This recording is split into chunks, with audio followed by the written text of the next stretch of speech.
So I literally told them, I was like, okay, so since I'm no longer gonna be a dentist, give me 12 months to make $100,000. And if I do that, I don't have to go back to dental school. Whoa, that's what you told them? So I literally told my mom, I told my dad, I was like, Mom, Dad, and they're Asian, right? So it's literally like disowned. Intense, yeah, so it's way more intense, right? I was like, Mom, Dad, give me 12 months to make $100,000. And if I do, great. I'm never going back to college ever again. If I don't, then I will do whatever it is that you want me. I will go back to community college. I will go back to a private college. I will go and freaking work for somebody. But 12 months, man. Whoa. You did that months, and then did you deliver? Dude, I made, like, because of that and I burnt the bridges, I actually made $100,000 within 90 days from that. Holy shamoly!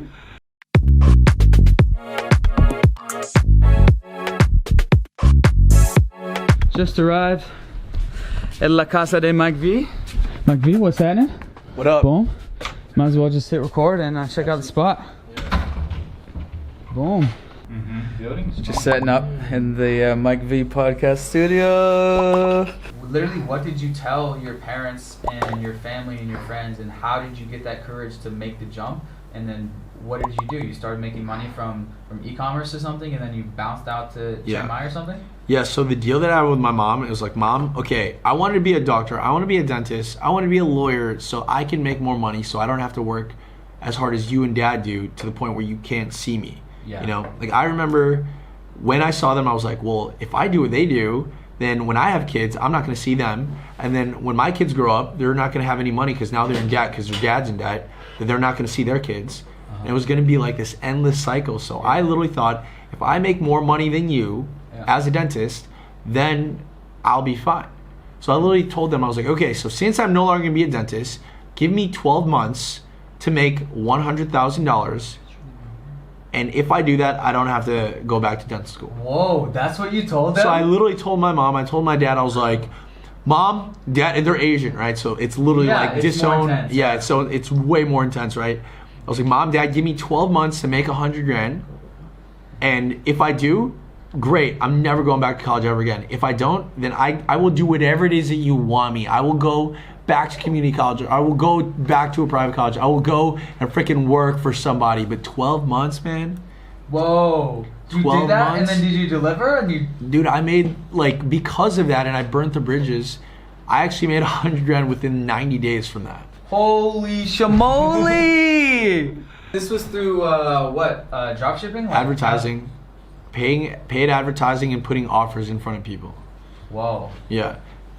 Like, this is not e-commerce? It was e-commerce. Okay, so e-commerce, Facebook ads, e-commerce. Yeah. Okay. Wow, holy crap. And then, okay, cool. So, what was your first destination when you blasted off? And why did you blast off at first?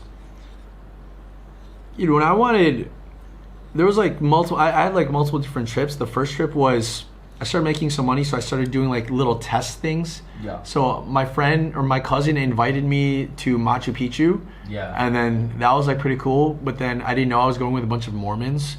So I went to Machu Picchu with a bunch of Mormons, and then I realized that it was actually a charity thing where we were helping rebuild the school. Yeah. So that was like the first thing. The second one was living in Vegas for 30 days, and that was like pretty cool because I just turned 21. Just got out of a relationship. I had no idea how to communicate with people, so I was like, okay, I'm gonna learn in Vegas. Yeah. And then I went to Europe for like a couple months every now and then. Stayed mostly around like Portugal and Spain. And after that, I was like, you know what? I just want to, like, it was literally me making money, going to a different place, staying in a hostel because I had no idea how to communicate. So I was like, best place to meet people is at a hostel. So I'm literally running this like $1 million business from my laptop at the top bunk of like these like $5 hostels in Spain or in Peru or in whatever. Yeah. And after that, I would then come back home and live at my mom and dad's house. But then they also didn't have an extra room, so I was literally living on the couch. Yeah. It was literally me traveling for like a couple months, working on my laptop in these hostels, or coming back home, watching Netflix, Vampire Diaries, The Flash, and like working on my laptop on my mom's couch, running this $1 million business, being super frugal. And then I realized, I was like, okay, I want to like not do this so much. I want to just get out. Yeah. You know, because there was like a lot of negative anchors in my hometown. Yeah, so I was for sure. Like everyone who. Yeah, dude. Yeah. My mom, my dad, my little Understand sister, my that. girlfriend, my best friends at the time. And I was like, I'm gonna get this one-way trip ticket to Chiang Mai, because everybody seems to be blogging about it. I had no idea what to do. I was freaking scared because I had no idea like how to speak Thai, or if, like I was gonna get attacked or whatever. And then my mom and dad are a little like, don't go, you're like our little baby. And I'm like, no, I need to do this. I ended up going to Chiang Mai, and I feel like that's kind of where I was initially forged, you know? Yeah, for sure. As so many of us were the original digital. My Black sister's Capital. there right now. So what would you tell? Okay, so another question. So how did you deal with the girlfriend situation? Like literally, do you remember what you said to her to say that, hey, I'm doing this? Dude, no, it was worse than that. We ended up breaking up before all of it. Oh, okay. So it was literally like so there's a problem with like relationships, right? It's like you start off super masculine, she starts up super feminine.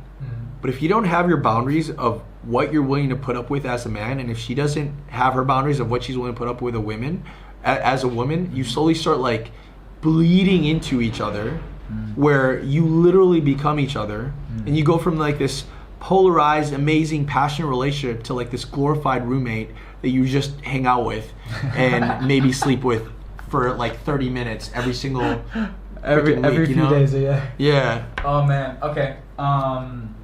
What would you tell someone who wants to be like you, wants the freedom, wants to be their own boss, and they're in high school, so they're super ambitious? What would you tell them? Literally, grab a camera, grab your iPhone, press record, and whatever thoughts are presently happening in you right now, just freaking share it. Because this world right now is drowning for authenticity. It's drowning for real people. We've been like in this society where it's like, oh wow, like look at my butt, like look how nice my boobs are, look at how awesome this travel thing is, with all of these Photoshop and Lightroom, like different colors that aren't even real. Like we're literally craving someone that's real, somebody that's just like us, someone who's not afraid to be a freaking dork on camera. And when you do that, and when you focus on that, what happens is you build an audience, you build a tribe. And all marketing is, all sales is the new age tribe building. And when you get a good group of people that are just as crazy and just as much of a dork as you can never have to worry about money ever again for the rest of your life. Frick yeah.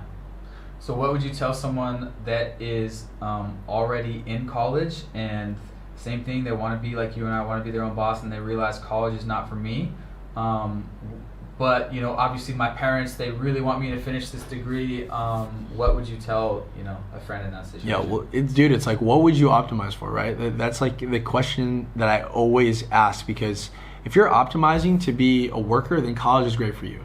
But John D. Rockefeller influenced the education system. He said, I want a nation of workers, not thinkers. And if you judge a fish on its ability to climb a tree, on its level of geniusness, it'll go through its entire life thinking it's stupid. And there's creative people like me and you that know we're super creative, that know we're so passionate on certain things. But in the college system, if you don't memorize something, you're a failure. If you don't know how to behave, you're a failure. If you don't know how to sit down and shut up, you're a failure.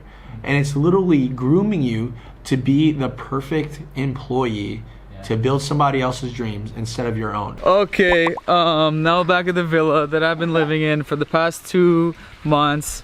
It's actually Gavin's villa, and he's back. He got back last night, and what the fuck is good, dude? Holy shit. Bro, first off, it's always good to be on. Always good to be on the show. That last interview you did, I got a lot of great responses from it, so I appreciate that a lot. Yeah, I still need to post it myself. Dude, so anyway, follow Gavin on Instagram. He was just in Europe, just like living in the summer in Europe for a couple months. No big deal. Yeah. Up until 100 years ago, we weren't even free to explore the whole thing because there was like boats. You couldn't even a regular person couldn't just buy a plane ticket. This is the first couple generations ever in history that we actually can traverse the planet in one lifetime, like without getting on a ship. Speaking truth, man, like 100 years ago, the richest king in the world, if they saw what we have as the average person, would have been jealous. Yeah. The richest king.